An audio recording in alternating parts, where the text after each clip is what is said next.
A controversial piece of legislation has passed a key legal test in France. It would raise the country's retirement age by 2 years to 64. Today, a constitutional council largely upheld its core, but struck down some sections.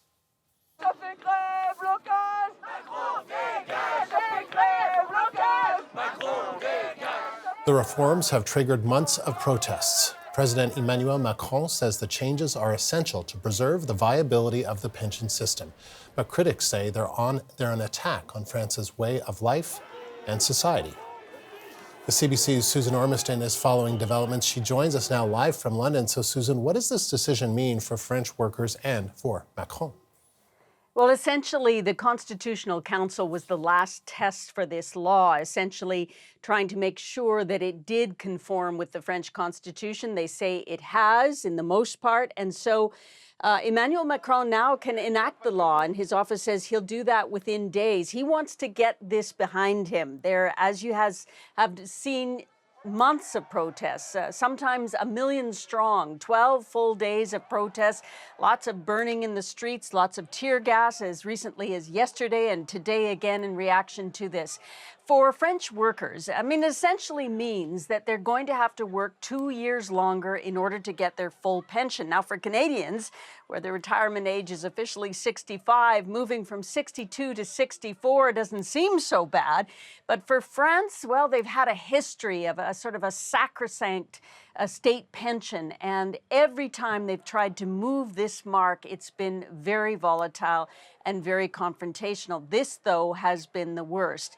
It's going to be graduated, so it's not like tomorrow you're going to have to work to 64 if you're 62. It's going to be an extra 3 months every year for 7 years. So really it impacts those workers who are in their mid-50s, say. And, you know, people who don't like their jobs as much as I love my job do want to retire early in France, and they were hoping it would be 62. That's not going to be the case anymore. Emmanuel Macron has won this fight, if you will. It's cost him popularity. He's sunk to 70% of French polled recently say they are dissatisfied with his leadership. He's lost 8 points in the polling recently. So he staked his legacy on pension reform, a very difficult thing to do in France. And he's got this one now, unless something completely unexpected happens. But legally, he can now make this law, and he intends to.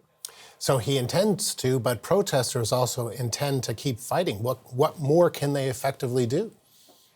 Not a lot. I mean, legally, they have really lost the main test today. So they can continue to protest. They say they will. There will be protests on May 1st, traditional day of protest.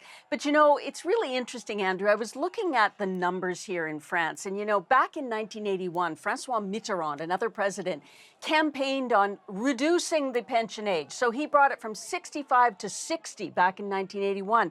But at that time, there were about 30 million French working, and there were 7 million retirees. Today, there's only 31 million of working age, and there are 17 million pensioners.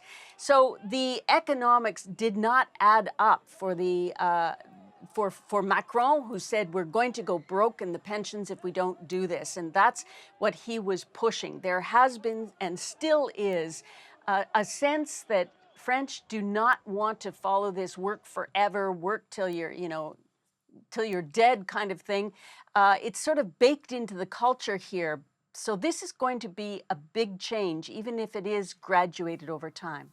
Susan, thank you. The CBC's Susan Ormiston in London.